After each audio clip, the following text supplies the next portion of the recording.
اس محکمے کے اندر ایک شخص ہیں جو بڑے عرصے سے اس کے وزیر بنتے آ رہے ہیں، 2008 سے لے کر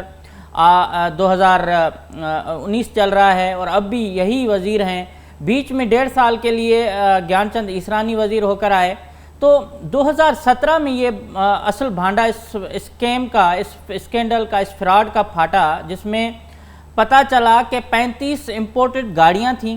اور اس کے علاوہ 477 کے قریب جو آفیشل ریکارڈ ہے، اس سے زیادہ ہیں ویسے تقریباً۔ یہ بتایا جو فگر ہے، مجھے کسی سابق ایک افسر نے بتایا کہ یہ فگر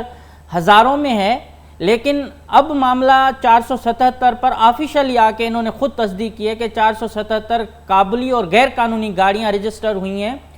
جیسے کہ مٹھی، عمرکوٹ، میرپور خاص، سکھر، لاڑکانہ اور کچھ ایسے اضلاع جہاں صرف موٹر سائیکل اور چنگچی رجسٹر ہوتا ہے، وہاں انہوں نے امپورٹڈ گاڑیاں رجسٹر کر لی اور ٹیکس ایگزمپٹ ہو گیا، اور ان کا ایک گاڑی 95 میں رجسٹر ہوئی تھی تو اس کے کاغذات 2016 میں اسکین ہو رہے ہیں۔ اور اس میں یہ جو اہم ترین ایک اسکینڈل ہے جس کو چھپایا جا رہا ہے، اس کے 45 صفحات ہیں جو انکوائری ہوئی، اور اس انکوائری میں بڑے فنی اور بڑے ٹیکنیکل انداز میں بڑے افسران کو بچایا گیا۔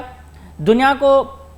پہلے تو ان کے نام شامل کیے گئے، پھر ان سے رپورٹس منگوائی گئیں، اور اس میں مختلف جگہوں پر، مختلف اوقات پر جو افسران ہیں انہوں نے اس کمیٹی کو تو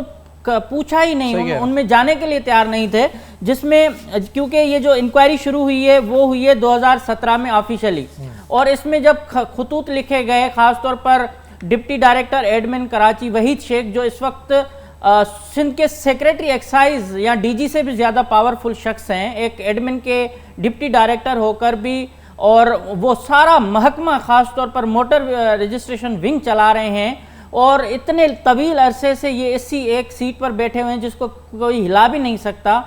اس نے تو پہلے دن ان کو کہا گیا کہ آپ تمام دستاویزات اور اپنی رپورٹ فرنش کر کے لے آئیں اور بتائیں کمیٹی کو، لیکن یہ صاحب بغیر رپورٹ کے اس کمیٹی کے سامنے پیش ہوا، اور